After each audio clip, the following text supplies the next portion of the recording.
Hey folks, before we dive into the interview, I just wanted to kind of level set a little bit for you. So I had pulled everybody out on social media for ideas for questions for Jeremy and Chris. And unfortunately, I did also receive an email that said, like, hey, the focus of this interview is more Acquisitions Incorporated and things like that, less like the decisions made by Wizards as of late, meaning more than likely anything related to the OGL. And realistically, that's not really what their aspect is. The people that would be able to answer that were likely Kyle Brink, which we did that in an interview before. However, the amount of you that did ask one D&D related questions, I'm going to save those and have them basically in my back pocket when I'm at the Content Creator Summit, because that's kind of the avenue for those questions.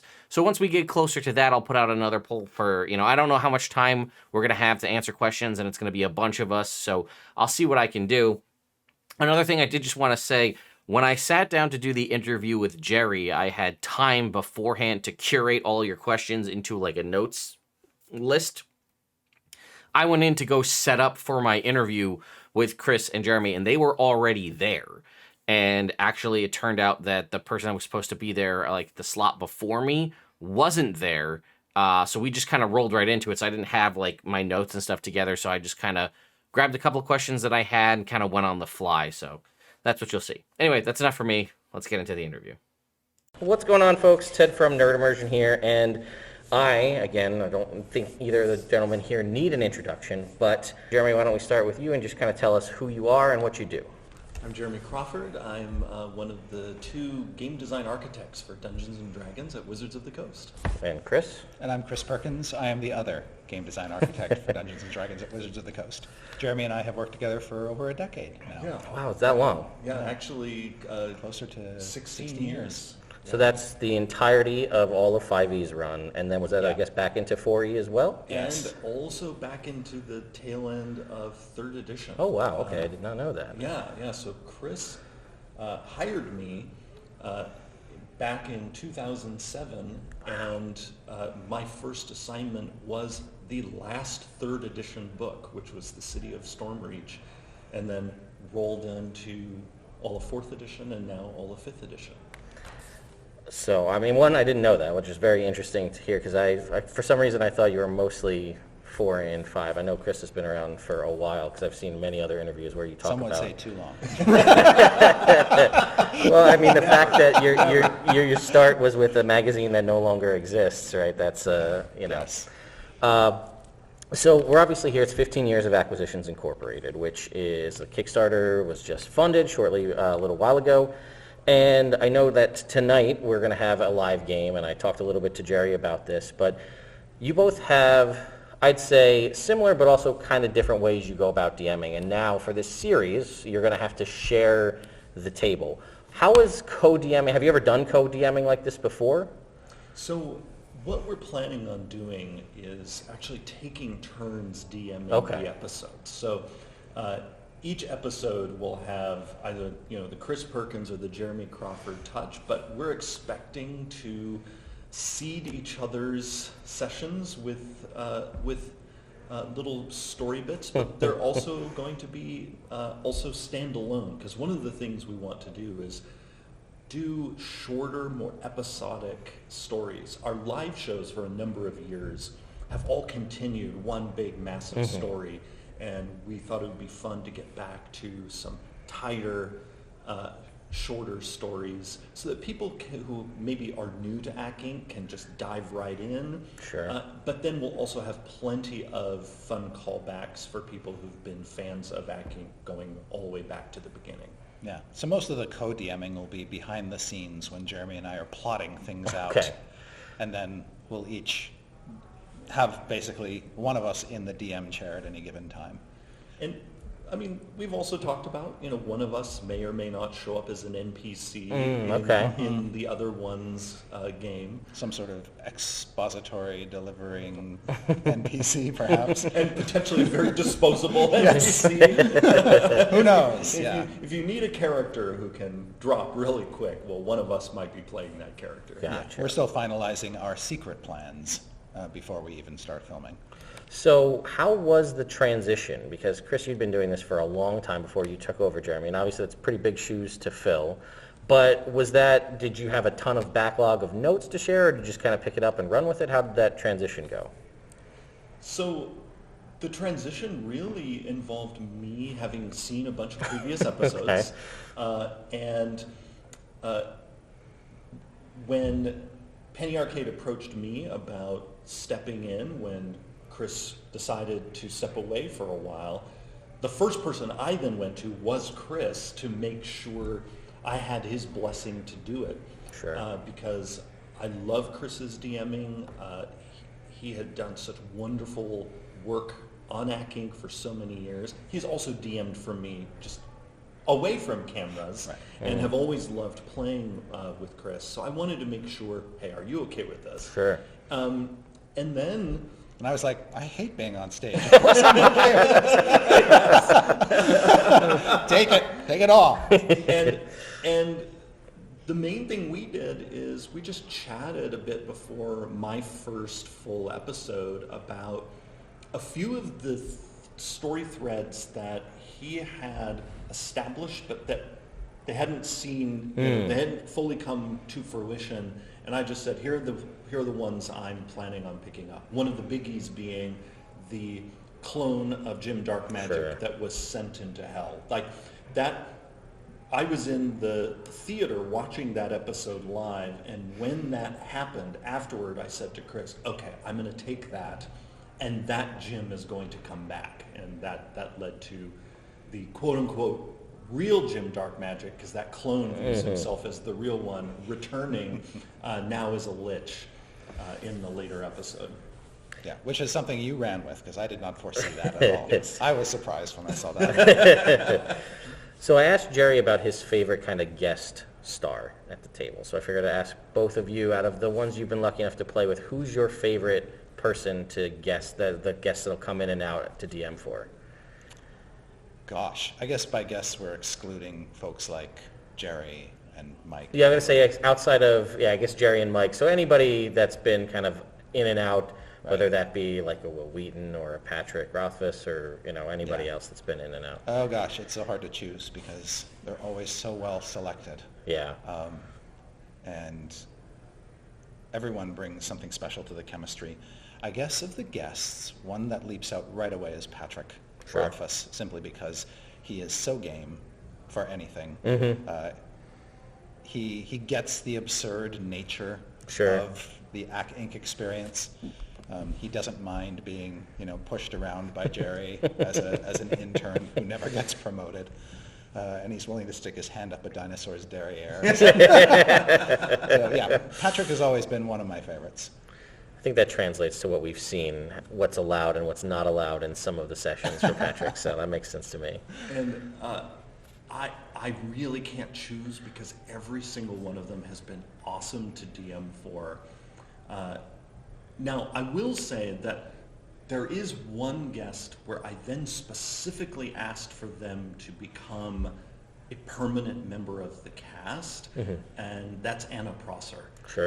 That her portrayal of Evelyn was such an amazing foil to the greed and the corporate malice of some of the other characters. And I was so glad when she was on board for it, because then she also not only played so well off of established characters like Omen and Jim, but then the chemistry between her and WWE superstar Xavier Woods' character Bobby has been marvelous to see. But again, everyone who's been at the table has been fantastic. Well, I got a really random question that came through from Twitter, and it was, if you had to put Sauron from the Lord of the Rings in a D&D class, where do you think he would fall? Ooh, Sauron. Totally random, but it's the first one that came up, so I thought I'd bring it up. It's a hard question because I'm a Lord. Well, see, I get hung up because anything I say will be very carefully evaluated by my husband. So my husband is not just a Lord of the Rings fan. He Sure. is essentially a Lord of the Rings scholar. He reads the Lord of the Rings every year. Okay. And the Lord of the Rings is such a big deal in his family that his sister was named Arwen. Okay, all right. And so I'm like, oh God, what if I say, what is it going to pass muster with Philip?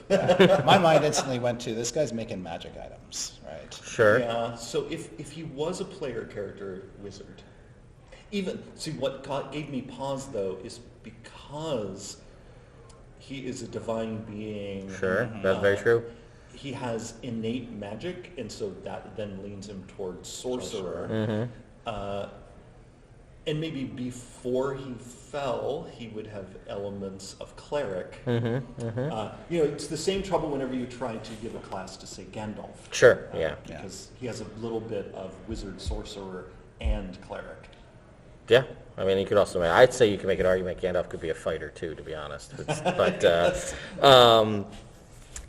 All right, let's see, what else do we have here? So I think, I assume it's going to start happening soon. I don't know if we can talk about it, but we've seen the acting characters transition through multiple they started off in 4E and things have evolved into 5th edition. Will we start to see elements of 1D&D or future playtests make their way into AC Inc., do we think? So we basically keep playtest material Separate. out of AC Inc. Part of that is to make it so that none of the players, on top of just their usual prep of making sure their character's ready to go, they're in character, we don't want to randomize them by, all right, now go to the latest Unearthed Arcana to see how your character works, particularly because the playtest process is a very live design environment where it's going to continue to change each time there's a new playtest drop. So we'll wait until things are stable before any new versions of, say, a class feature find their way into Acquisitions Incorporated. That makes sense to me. So this is another interesting one. When you guys are not doing game design, what does your relaxation space look like? What do you do to kind of unwind, if that happens at all, I guess? I walk into the Pacific and commune with the elder gods. That's when your tentacles emerge. Yes. I assume my natural form and descend. For me, I simply disconnect to nature. I get away from society. I go off to the coast, or I go into the woods with my dog, and do a lot of thinking and imagining there. Some of my campaigns are built out in the wild.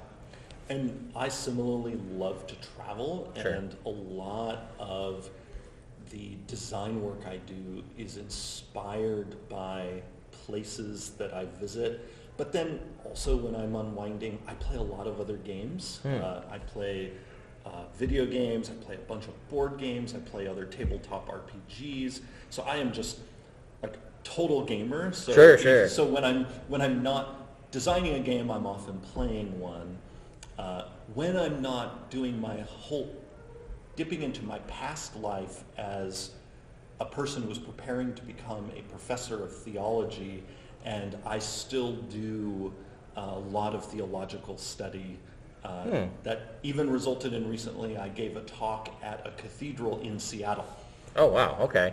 That did not know that's the history you had before coming to where you are now. That's pretty interesting.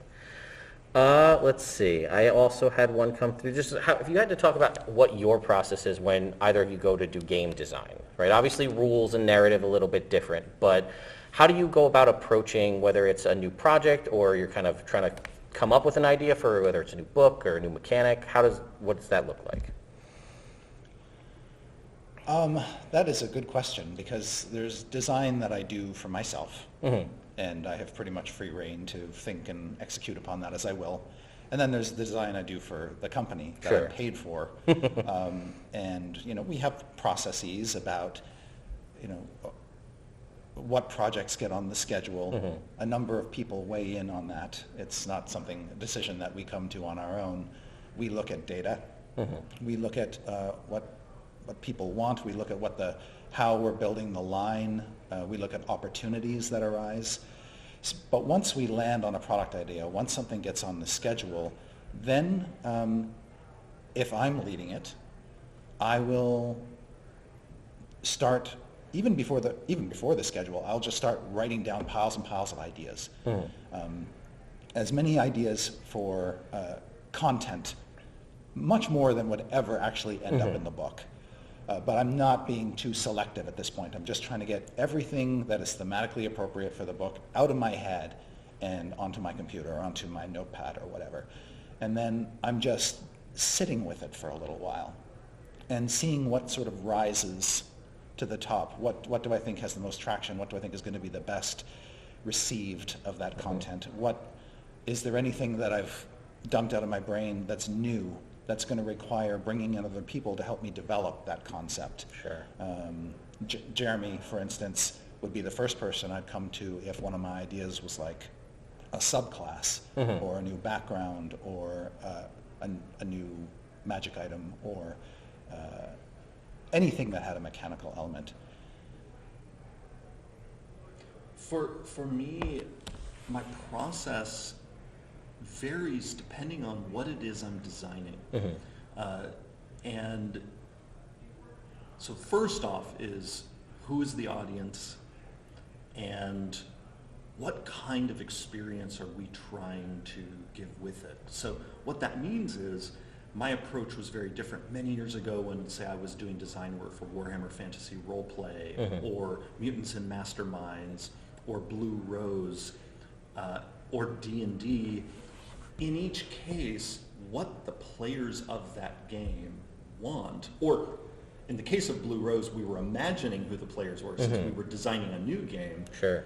But it's always about, for me, first imagining who is this for, and then doing everything I can to make sure we are going to delight them as much as possible. Now, with D&D specifically, we not only have that question of who is this for, but also there's also questions of legacy, because the game has been with us for so long. But also that question of who is so complex, because the D&D audience has grown so much in the last decade with 5th edition that we are now working with a group of fans that is millions of people. And so what different groups of those fans want is sometimes diametrically opposed. And so for us, part of that work is finding out, all right, what's the golden path that can give as much delight to as many people as possible, acknowledging that this audience is so big now that people want many different things. Again, some things that actually cannot coexist in the same game. Then, once we've sort of nailed down who, which, by the way, not only is this my process for coming up with like new rules or a story for a product, but also coming up even with a session as a DM. Sure. My design process as a DM is very similar. Who are my players? What delights them? And how can I create things that will sort of maximize their enjoyment for the time we have? That's how I approach every episode of Acquisitions Incorporated. And then it's about iteration of coming, like just like you, Chris, coming up with more ideas than we'll ever publish, and then chew our way through them until we find the gold. We do that with story stuff, whether like DMing for AC Inc. Or playtesting something for an upcoming adventure. We'll test stuff out, and sometimes it works and sometimes it doesn't. When we're DMing, when we find that thing that doesn't work, we can on stage or at home at the table toss the thing aside and immediately bring in something else.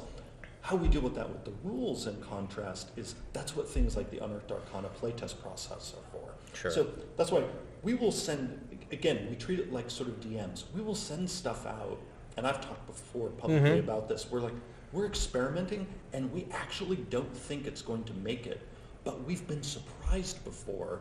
And so we sometimes will send something out and be like, let's see what people think, because we're uncertain. but this thing we're uncertain about could be the new hotness. Sure. So let's see. And then if people reject it, well, okay, again, just like DMs. Next idea. Next idea. Away it goes. Always knowing, and this is one of the beauties of designing for D&D, we can always fall back to the tried and true. That is one of the wonderful privileges of working on D&D is we have a massive sort of backlog of the tried and true. Sure. And so if the experimental doesn't fly, all right, we'll go back to the thing that we know works. So you mentioned prepping for ACK Inc. So I mean, everybody has different prep styles and time. Some people have, if it's a game that's going to last this long, I should prep this many hours, this many pages. How much time are you doing prep for one of these live games? Well, my first ACK Inc. live game, I probably did an excessive amount of prep. I did too. It didn't take too long for me to realize that was mostly a waste of time. And so later, as the occasions wore on, my prep time dropped way down to the point where really all I was doing was figuring out, okay, if there's a diorama, what is it? And then what can I do with that space? And how am I going to set up the action for the evening? And after delivering the setup, well, you know what comes next. Just raw improv. Sure. Because nothing goes according to plan in these live games ever.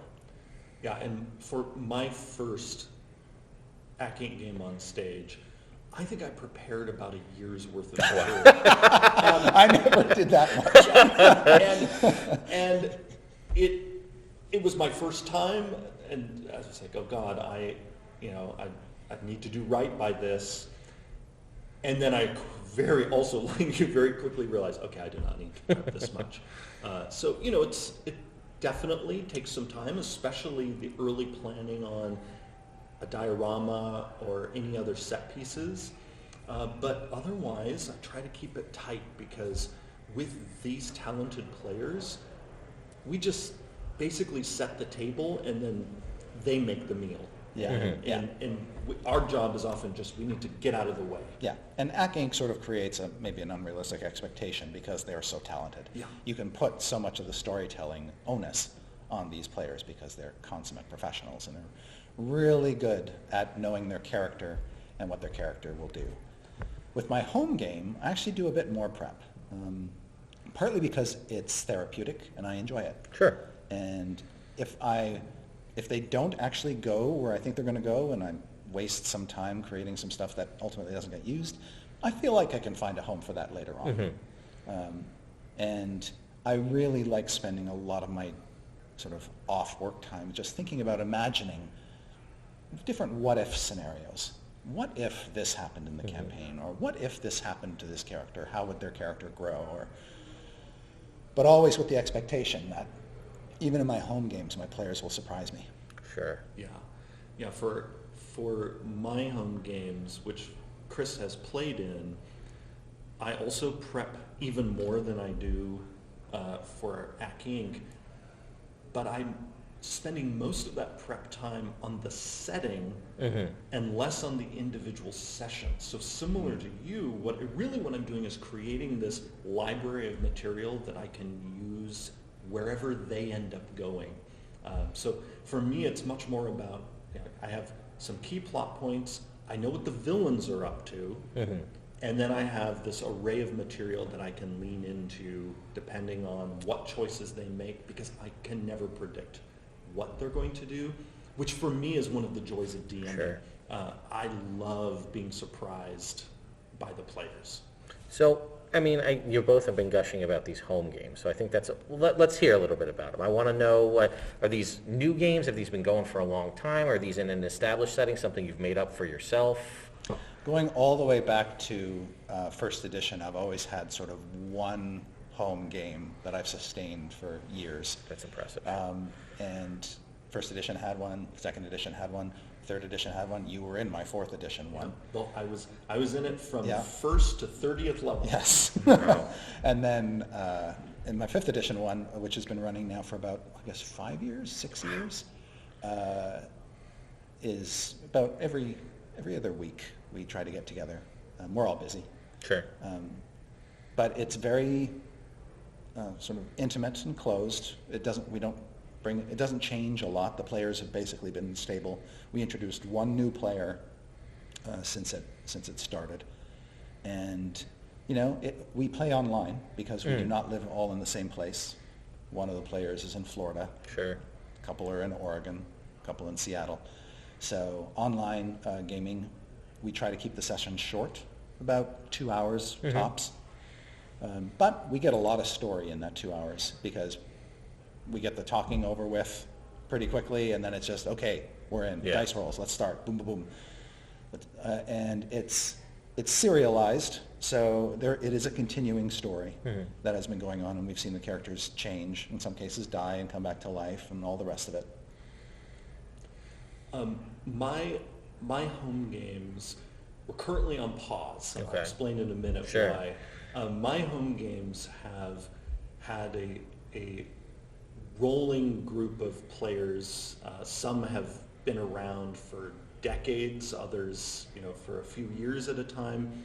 But the through line is I have been developing the same setting since I was in high school.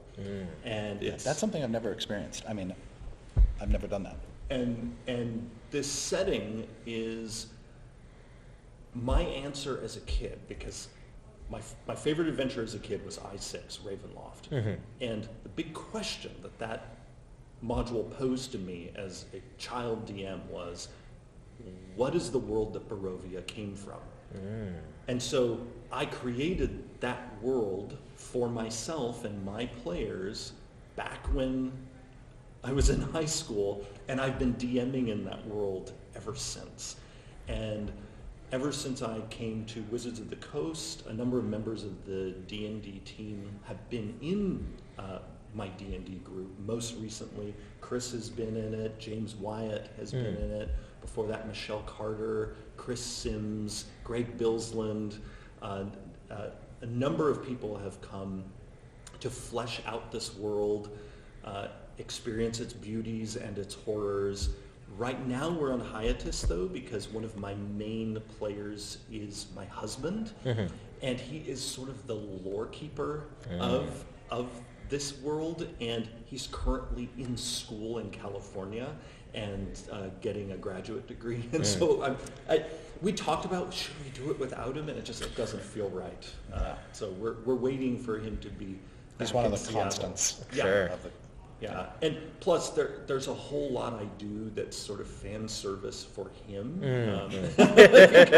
because he's been in that setting for so long. Sure. yes, he would be heartbroken if some major revelation right. transpired and he wasn't in the room. Yeah, but that so like that campaign setting, I've been DMing in it with, again, members of the team for going on 16 years, and we have actually taken bits of it and put it into our books. Oh, that's awesome. So there, Snuck a few passages in here and there. yeah, there are bits of Curse of Strahd that are from my campaign, and also bits of Van Richten's Guide Sure. to Ravenloft that are from it. So obviously we're talking, I mean, it sounds like you guys work closely together. How often are you coming up, Chris, with like mechanical stuff, or Jeremy, you coming up with story stuff? There's crossover between those two. All the time. Always. Yeah. Okay. Yeah. We can't really separate one from the other. Yeah, we often like to explain that we each have an area of responsibility. Story for Chris, rules for me, but we both work on the other all the time, because you can't make D&D rules well without having story in mind, and you can't do a great D&D story without having in mind how the game actually works. Sure.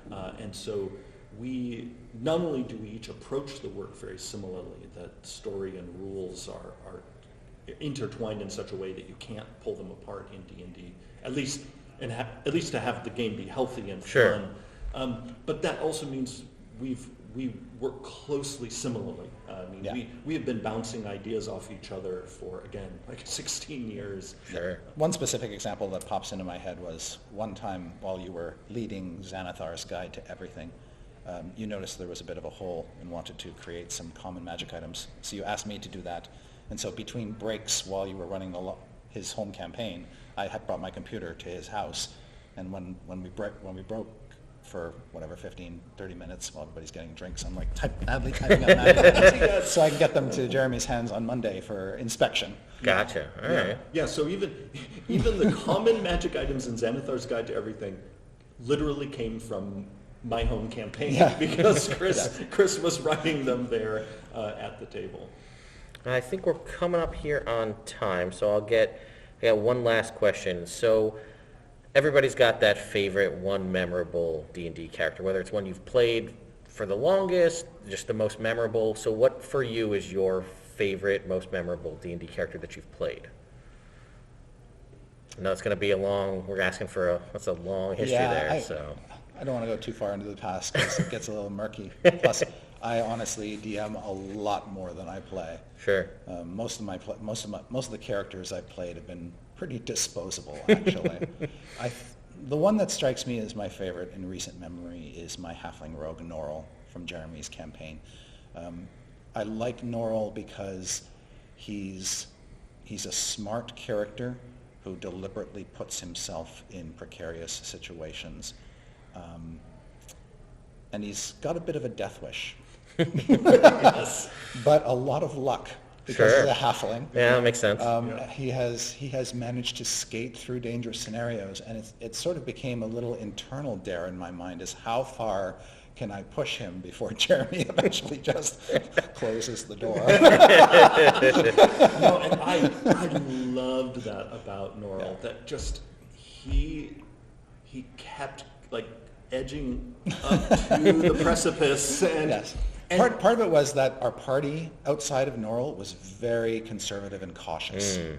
The players were all very protective of each other and their characters, and would often they deliberate all the time about what their character should do, and Norrell was just a little man of action. Yeah.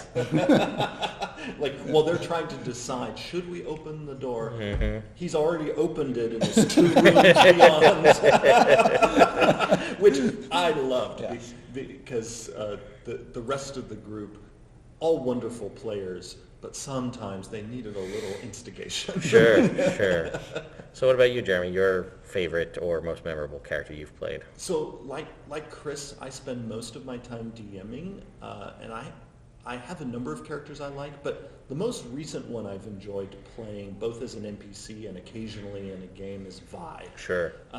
Vi is a homage to one of my grandmothers and also my great-grandmother, and like certain ways she speaks, some of her mannerisms I'm just channeling those two beloved people in my life. So it's just a lot of fun for me to be able to not only just play this kick-ass gnome artificer, but also just remember these people I love. Awesome. Well, I think that gets us to about our time here, so thank you both Thank for you. speaking with me, and I'll see you guys at the next one. Awesome. Thanks a bunch.